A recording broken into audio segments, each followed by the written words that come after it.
tema principal do livro de Esther é esse aí, ó. A fidelidade e soberania de Deus vista em sua proteção e provisão ao seu povo. Este é o tema principal do livro. É a provisão, proteção, através da fidelidade e da soberania de Deus diante do seu povo. Uma curiosidade sobre o livro de Esther é que em todo o livro não se lê o nome de Deus. Você vai ler o livro de Esther com a gente nesse período e você não vai encontrar a palavra Deus no livro, ok? Embora, ainda que você não encontre o nome Deus, está nítido e é notório perceber em todo o livro a provisão do Senhor em cada detalhe. Então não é porque a gente não leu o nome que Deus não está no controle. Deus está no controle desse livro, como estava em toda a história. Estamos juntos até aqui? Estamos juntos? Amém? Charles Swindoll, em um do seu livro chamado Esther, né, o Charles Swindoll tem alguma coleção de personagens, e ele tem um de Esther. E Charles Swindoll, quando ele fala sobre Esther, ele diz algo interessante sobre a presença e a ausência entre aspas, né? A percepção de imaginar que Deus está ausente, né? A nossa percepção. Ele coloca assim, olha, a presença de Deus não provoca tanta curiosidade quanto a sua ausência. A sua voz não é tão eloquente quanto o seu silêncio. Quem dentre nós não ansiou por uma palavra de Deus, buscou vislumbrar o seu poder, ou desejou a segurança da sua presença, sentindo, entretanto, que ele parecesse ausente em algum momento, distante, talvez indiferente. Porém, mais tarde, compreendemos como que ele, Deus, se encontrava presente em todo o tempo. Amém, irmãos? Você já passou por experiência assim? De você estar vivenciando algo que você está falando assim, poxa vida, Deus, por que você está deixando passar isso? Já sentiu aquela experiência do tipo assim, Senhor, onde está o Senhor na minha vida nesse momento tão difícil? Parece que eu estou sozinho. Onde o Senhor se encontra? Não é possível que o Senhor não vai mandar nada para me ajudar. Não vai mandar ninguém, uma provisão, nada, nada. E aí depois que passa esse período, e aí de repente você vê a conclusão de tudo, você percebe como que Deus estava cuidando de tudo. Mesmo quando você não conseguia imaginar ou perceber isso. Exatamente essa é a ideia do livro. De ver as coisas acontecendo e parecendo que Deus não estava cuidando de tudo. Mas no final, quando a gente vai concluir o livro, vai ficar muito nítido e muito claro como que Deus, em sua providência, cuidou do seu povo. Você já parou para estudar a palavra providência? Eu trouxe aqui para a gente poder dar uma olhada rápida para ela. Quando a gente fala assim, providência de Deus, providência de Deus. E você sabe o que essa palavra significa? A análise dessa palavra? A etimologia dela. Veja, o termo providência vem do latim providentia. Daí vem a palavra que separada é pró, primeira palavra ali, você divide a palavra no meio, né? Então vem pró. Pró significa antes, ou antecipadamente. E videre, ou videntia, né? O videre aí é o termo mais original, significa ver. Portanto, providência significa ver antecipadamente. É exatamente isso que Deus faz. Ele vê antecipadamente os incidentes da vida antes que ocorram e o que nós jamais poderemos fazer. Mas o Senhor já sabe. Por isso, quando a gente fala que Deus trouxe providência, é porque Ele já viu antecipadamente e trouxe aquilo que você ia precisar. Ele colocou aquela ponte na hora que você ia passar por aquele rio, porque Ele já viu antecipadamente. Ele colocou aquela situação na sua vida, porque antecipadamente Ele sabia que aquilo ia acontecer. Ele colocou aquela pessoa, aquela situação, aquele trabalho, seja lá o que for, e de repente você não entendeu. Ou tirou, Ele tirou um trabalho, tirou alguém, tirou uma ponte, e você não entendeu nada. Porque Ele viu antecipadamente que se você passasse por aquela ponte, algo terrível iria acontecer do outro lado. E é assim que Ele faz. É assim ou não é, irmãos? Quantas vezes a gente experimenta isso? Porque o Senhor, Ele traz providência, Ele vê antecipadamente. É isso que está acontecendo no livro de Esther. Interessante que Meyer, um teólogo, ele vai dizer assim, olha, prepare-se para o serviço de Deus, seja fiel, ele irá chamá-lo. Em algum lugar improvável, numa choça de pastor ou na casa pobre de um artesão, Deus tem o seu instrumento preparado e apontado. A flecha, por enquanto, está oculta em sua aljava, coberta pela sua mão, mas no momento exato em que ele fizer o maior efeito, ela vai surgir e ser lançada ao ar. O que ele está dizendo sobre o livro de Esther? Ele está dizendo o seguinte, assim como ele pegou Davi um dia que estava lá pastorando as ovelhas do seu pai, assim como ele tirou Elias um dia do meio do nada, o tesbita, de um lugar que nem tem no mapa, e colocou diante de Acabe. Assim como ele pegou Pedro, que estava jogando a rede, e falou assim, Pedro, vem cá que eu vou te fazer pescador de homens. Ele tirou todos esses homens e colocou numa função, porque aquelas pessoas estavam preparadas para aquela hora. Como preparadas, pastor? Porque elas eram fiéis ao Senhor, porque elas estavam sedentas de fazer a vontade do Pai e queriam agradar ao Senhor. Da mesma forma ele fez com Esther. Uma menina, virgem, órfã, desconhecida, ninguém nem sabia que existia. De repente, ela lá no meio do nada, Deus vai pegar essa menina, vai colocar dentro do palácio do rei e vai fazer tudo o que vai acontecer, porque eu não vou antecipar a história para você ficar curioso. Então ele vai tirar essa menina de lá e vai colocar aqui, porque ele é Deus. Está comigo, não? E esteja preparado, porque em algum momento ele vai tirar você assim, vai te colocar aqui e falar assim, agora é com você, porque eu vou te usar nesse lugar. Tendo dito isto, Esther capítulo 1. Bora. Versículos de 1 a 4. O capítulo 1 é uma introdução, você nem vai ver Esther aqui ainda. E hoje a gente não vai falar da Esther, tá bom? Então vamos ver o que vai acontecer antes para Esther aparecer na história. Capítulo 1 de 1 a 4. Isso aconteceu nos dias de Assuero. Olha o rei aí que eu falei com você. Ó. O Assuero, que reinou sobre 127 províncias. Essas províncias estavam dentro daquelas sátrapas que eu te falei. Desde a Índia até a Etiópia. Naqueles dias, quando o Assuero reinava na cidadela de Suzã, que era a capital da Pérsia, no 3º ano do seu reinado, deu um banquete a todos os seus oficiais e servidores. O exército da Pérsia e da Média, bem como os nobres e os governadores das províncias estavam presentes. Então, Assuero mostrou as riquezas da glória do seu reino e o esplendor da sua excelente grandeza durante muitos dias, durante 180 dias. Para tudo. Era um dia comum no Império da Pérsia. No 3º ano de reinado do imperador Assuero, ele decidiu dar um banquete aos oficiais, aos governadores, aos líderes, à turma dele, aos nobres. Ele falou assim, vou fazer um banquete para esse pessoal. E de repente, quando você pensa num banquete, você imagina assim, né? Vou reunir todo mundo, vou fazer uma festa de 6 horas e depois mandar todo mundo embora. Pois é, a festa dele demorou 180 dias. 6 meses de festinha, filho. Tu imagina, um banquete que durou 6 meses. 6 meses. Então, nesse período de 6 meses, ele deu um banquete no seu palácio. Qual era o objetivo do rei? Ele queria tirar onda. Essa no linguajar de hoje. Ele queria tirar onda. Ele chegava lá nesses 180 dias, ele mostrava o reinado, ele mostrava o palácio, mostrava o seu tesouro, mostrava as suas belezas de tudo, mostrava o quanto ele era rico, o quanto ele era poderoso, mostrava tudo que tinha para mostrar. E aí, durante 6 meses, ele ia mostrando todo mundo, fazia um tour pelo palácio e pelo império, mostrando toda a sua riqueza, tudo que ele tinha de melhor. Essa festinha, entre aspas, tinha todo ingrediente que uma celebração pagã tinha. Música alta, danças selvagens, comida e bebida em excesso, embriaguez, questões envolvidas com a sexualidade, né? Enfim, de todas as maneiras que você possa imaginar. Ou seja, era uma festa pagã, com todo tipo de bajulação e autoglorificação que o próprio rei queria para si. Então a festa era só para dizer o seguinte, eu sou o cara. Era para isso que servia a festa, ok? E aí, depois de 180 dias, depois de 6 meses, ele fez outra festa. Então, vem comigo. Versículo de 5 a 8.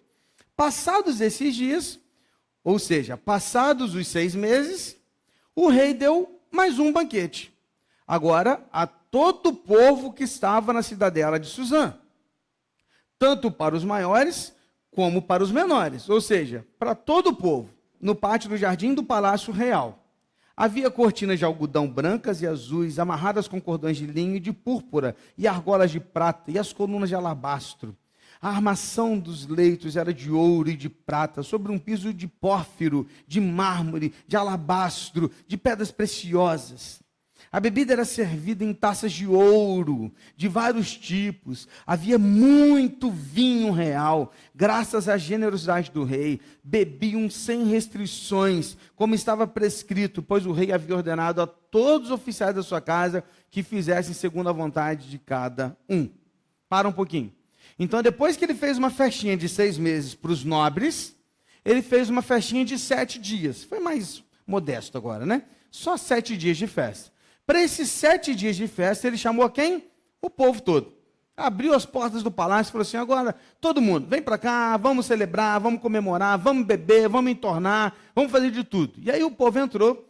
Segundo os historiadores, dezenas de milhares de pessoas passaram pelo palácio persa durante esses 7 dias. E por 7 dias, ele expôs mais uma vez toda a sua glória, as suas riquezas, tudo que ele tinha do bom e do melhor. Como era de se esperar, havia muita bebida, os convidados ficavam embriagados com tanto álcool que tinha em 7 dias, tomavam as suas bebidas nas taças de ouro, tudo mais que você acabou de ler comigo aí. Ou seja, era uma grande maneira de ostentar. Eles então ostentavam tudo diante do povo dele. Então ele estava dizendo o seguinte, ó, eu sou o cara. Então ele falou, eu sou o cara para os nobres e para os governadores, e falou, eu sou o cara para o povo ralé, dos maiores aos menores. Todo mundo ouviu e todo mundo viu a grandeza e a riqueza do rei. Porém, faltava uma coisa, a rainha. E o versículo 9 vai dizer que também a rainha Vasti deu um banquete às mulheres no palácio do rei Assuero. A rainha não estava com o rei. Ela estava numa sala à parte, dando um banquete para as mulheres, mães, filhas, esposas, irmãs dos nobres. Agora não era de todo o povo, só dos nobres.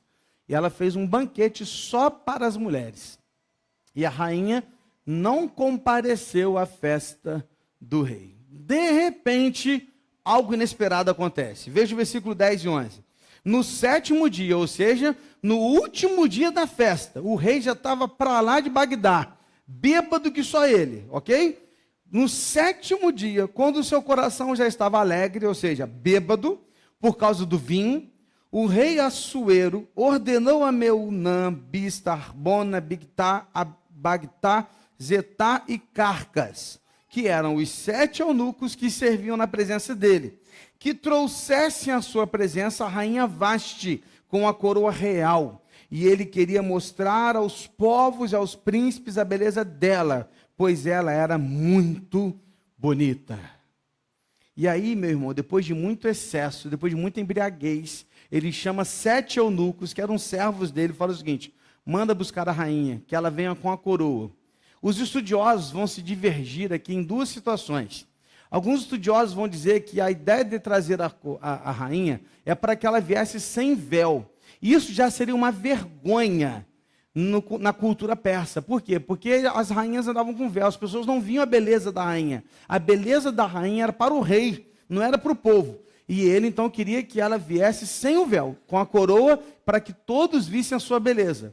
E há ainda outros historiadores e estudiosos que chegam a ir além, dizendo que, na verdade, em toda a história aqui, a ideia dele é que a rainha viesse somente com a coroa, ou seja, nua, só com a coroa, para que todo o povo visse a beleza dela. Há 2 divergências aqui nessa interpretação de como seria essa situação, mas é assim que o rei queria, de alguma maneira, seja de uma ou de outra, ele queria mostrar a beleza da sua esposa e tirar onda, levantar inveja com outros, porque ela deveria ser realmente uma das mais belas do reino e do império, porque ela era a rainha, logo se entende que ela seria sim muito bela nessa situação. Mas ela falou assim, não. A rainha disse não. Quer ver? Versículo 12 até o 20, vamos ler de uma vez tudo aqui. Porém, a rainha Vaste se recusou a atender à ordem do rei, transmitida por meio dos eunucos. Diante disso, o rei se enfureceu, se inflamou de raiva. Então, o rei consultou os sábios que entendiam dos tempos, porque era do seu costume fazer isso na presença de todos que conheciam a lei e o direito. E os mais chegados a eles eram Carcena, Setar, Admata, Tarsis, Meres, Marcena e Memucã, os 7 príncipes dos persas e dos medos, que tinham acesso direto ao rei e se assentavam como principais no reino. E ele perguntou: segundo a lei, o que se deve fazer a rainha Vaste por não haver cumprido a ordem do rei Assuero, transmitida por meio dos eunucos? Então, Memucã, que era um daqueles 7 príncipes, disse na presença dos reis e dos príncipes: a rainha Vaste não somente ofendeu o rei, mas também todos os príncipes e todos os povos de todas as províncias do rei Assuero. Porque a notícia do que a rainha fez chegará a todas as mulheres, de modo que desprezarão o seu marido, dizendo: o rei Assuero mandou que a rainha Vaste fosse trazida à sua presença, mas ela não foi. Hoje mesmo, as princesas da Pérsia e da Média, ao ouvirem o que a rainha fez, dirão mesmo a todos os príncipes do rei. E assim haverá muito desprezo e indignação. Se for do agrado do rei, que ele baixe um decreto real, e que se inscreva nas leis dos persas e dos medas, e não se revogue, que Vaste fica proibida de comparecer à presença do rei Assuero, e que o rei dê o reino dela a outra mulher, que seja melhor do que ela. Quando este decreto do rei for proclamado em todo o seu reino, que é tão vasto, todas as mulheres darão honra ao seu marido, tanto aos mais importantes como aos menos importantes. Então, o que ele estava dizendo? O seguinte: a rainha falou: não, eu não vou aparecer desse jeito na presença do rei, bêbado, e de toda a tropa que estava ali querendo um espetáculo. Eu não vou. Com isso, o rei ficou enfurecido, chamou os seus conselheiros e falou assim: o que eu faço agora? O que a lei me manda fazer? Porque ele consultou, né, lá os universitários lá. Os universitários viraram para falar. Um deles, da representante, falou: a rainha não humilhou só o senhor, ela humilhou todo o povo. Porque quando ela desrespeita o senhor, ela está deixando para todo mundo o seguinte: ó, gente, desrespeitem como vocês quiserem os seus maridos, e está tudo certo. Numa época e num contexto que era muito machista.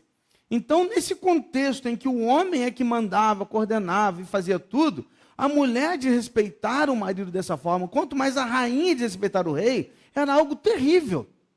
Terrível. Mesmo tendo sido uma ordem que não deveria ser cumprida mesmo, porque nenhum marido em sã consciência faria isso. Né? Nenhum bom marido faria isso. Mesmo assim, eles queriam punir a rainha por conta disso. Na verdade, é a maneira de ensinar pelo medo e não pelo respeito.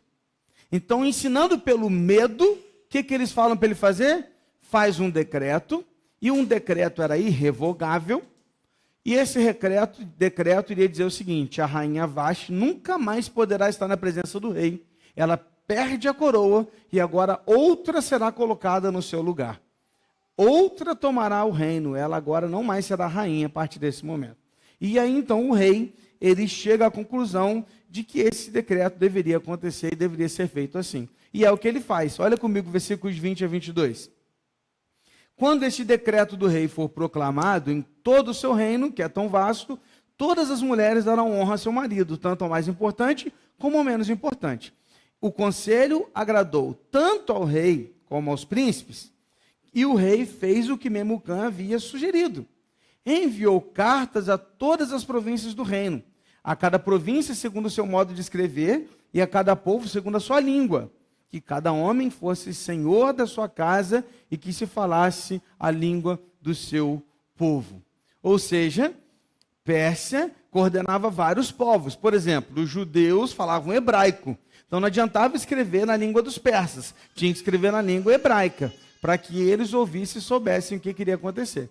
Então, nessa situação, o decreto foi escrito e foi compartilhado com todo o povo das províncias que estavam no meio da Pérsia e da Medo-Persa. Nessa situação toda, o que acontece?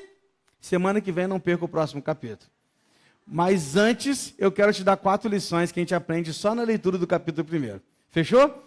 Então, o que vai acontecer a partir de semana que vem? Não falte. Quarta-feira a gente vai estar aqui junto. Mas 4 lições aqui a gente pode aprender rapidamente, vai ser bem rápido essas lições para as nossas vidas. Primeiro, descanse e confie no Senhor, porque Ele vê antecipadamente. Ou melhor, Ele traz providência. Confie, querido, descanse. Sabe qual que é o grande mal do século que a gente vive hoje? É a ansiedade. O que é ansiedade? É querer saber o que vai acontecer amanhã, antes de viver o hoje. É estar tão preocupado com o amanhã e com as coisas depois, que eu não consigo viver o hoje. Mas quando eu confio e descanso no Senhor, eu posso descansar. Por quê? Porque Deus vê antecipadamente. Ou seja, o futuro pertence a quem? A Deus. Se eu tenho isso como premissa na minha vida, e eu vivo a partir dessa perspectiva, eu preciso descansar e confiar que o meu Deus cuida de mim. Cantamos hoje. Descansarei, porque o meu Deus cuida de mim. Você está comigo, meu irmão? Amém? Então descanse, querido. Confie no Senhor.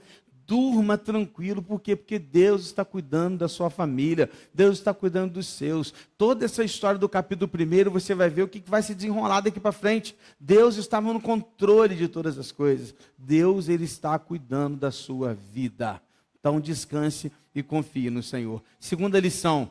Não caia no pecado só para agradar alguém. Quem diria que a rainha Vasti iria ensinar alguma coisa para a gente, hein? Uma pagã. Mas ela não quis se mostrar ou entrar em algo que ela não concordava só para agradar o rei. O rei quer que você vá lá e apareça com a coroa. Eu falei, eu vou cometer isso só para agradar o rei? Não, não vou. Não vou mesmo, porque não é o que eu quero, não é o que eu penso, não é assim que vai ser as coisas. Cara, olha que situação. Quantas vezes você está caindo em pecado para agradar outra pessoa? Você mente para poder salvar alguém de alguma furada. Você tem relacionamento sexual com o namorado e com a namorada, porque senão, tadinho dele, ele vai sair, ele não vai me amar mais, ele está querendo tanto. Mas que querendo tanto, você quer tanto que ele case com você. Mas não, aí cai para agradar outro.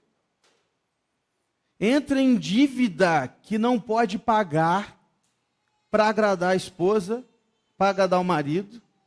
Aí falar, eu queria tanto aquele negócio, mas não dá, a conta não bate, você não me ama, você não me ama. Aí você vai lá e compra. Aí depois fica lá endividado, não consegue pagar, e não dorme, não consegue nada, por quê? Para agradar o outro. Aí não consegue. Tudo coisa, fala Deus, né? Eu ouvi um fala Deus aí, hein? Tudo para o quê? Para tentar agradar alguém, mas com isso vai desagradar a Deus. Querido, ainda hoje eu estava conversando com alguns 2 colegas pastores, a gente estava conversando num grupo que a gente tem, e a gente falava sobre essa questão de quantas vezes as pessoas estão cometendo erros e desagradando a Deus só para agradar outros, só para agradar pessoas, se envolvem em coisas que não deveriam se envolver, entram em situações no trabalho, em questões lá que não deveriam entrar. Porque senão eu vou desagradar meu chefe, ele quer que eu faça isso aqui, mas não é certo. Mas eu vou desagradar meu chefe? Meu irmão, então desagrada ele. Não, desagrada a Deus, beleza, você que escolhe. Então, é a gente entender que a gente precisa agradar a Deus, não a alguém. Está comigo, meu irmão? Ainda dentro desse conceito, uma terceira lição, que ainda vem, né, através da rainha Vasti, é não negocie seus princípios, mesmo que isso lhe custe tudo. Cara, para e pensa um pouquinho, irmão. A gente lê a história, a gente acha tão bonito, né? Mas você já parou para pensar que aquela mulher, ela não negociou os princípios que ela tinha na mente, mesmo que lhe custasse, ela foi, queridos, contra o maior homem daquele tempo. Ele era o imperador da Pérsia, que mandava em tudo naquela época, filho. Era o império. ela somente desrespeitou o cara que podia tirar tudo dela, inclusive a vida se ele quisesse. Levava ela lá e cortava a cabeça dela na frente de todo mundo. Mas não negociou o princípio dela, mesmo que isso lhe custasse tudo. E quantas vezes a gente está aí, entregando os nossos princípios, que são princípios, porque quando a gente entrega e negocia, acredito que a gente nem crê mais nesses princípios, por coisas tão pequenas, tão banais, tão menores. Fico pensando, rapaz, se a gente tivesse naquele tempo, hein, que os crentes eram jogados lá na jaula do leão, o que ia acontecer, hein? Será que a igreja está cheia? Fico pensando às vezes, como é que seria se as nossas redes sociais fossem monitoradas e pudessem mostrar ali realmente quem que é crente e quem que não é? Queridos, é algo sério, cara. A gente está aí, negociando o princípio da palavra por coisas tão menores. E essa mulher não negociou o seu princípio, mesmo que lhe custasse tudo, e custou, porque ela perdeu o que ela tinha de mais valioso. Ela perdeu a rainha, ela perdeu a coroa, ela nunca mais poderia ser reconhecida como a rainha, nunca mais. Perdeu tudo, tudo. Mas não negociou o seu princípio. E por fim, já olhando para Esther, quarto e último, esteja pronto, porque a qualquer momento Deus pode lhe dar uma missão. Até agora, Esther não sabe de nada. Está lá, trocando ideia com as suas amigas, conversando com seu tio, que tem um nome que eu não vou te falar hoje, conversando lá com a sua família, viajando lá, conversando, como se tudo tivesse acontecido. Talvez até negociando o seguinte: que dia que nós vamos voltar para Jerusalém? Porque até nesse contexto histórico, só uma caravana tinha voltado para Jerusalém, ainda tinha duas para voltar, só Zorobabel tinha ido. Esdras e Neemias ainda não tinham partido. Então, ou seja, talvez estava lá conversando: quando que a gente vai para Jerusalém? Nossa, quando que será o dia que a gente vai chegar para lá? Conversando sobre outras coisas, já imaginou? Fazendo planos de, agora a gente vai para Jerusalém, vou recomeçar tudo, vou poder ver a terra que eu nunca vi, que eu não conheci, que os nossos pais falam com tanto glamour, e tudo, vou poder conhecer Jerusalém, fazendo planos. Mas Deus tinha outro plano para ela. A grande questão é que a gente precisa estar pronto, queridos. Porque a qualquer momento, Deus pode lhe dar uma missão. Talvez hoje você está igual Esther, fazendo um monte de plano, cheio de projetos, cheio de coisa. E Deus está olhando para você e falando assim: não é isso que eu tenho para você, vou te mostrar ainda. E aí quando tudo muda, você entende: puxa, não era isso, era outra coisa. Deus tinha um plano maior para mim, eu ainda não tinha entendido, mas agora eu entendi. Só que você só vai entender quando esse dia chegar.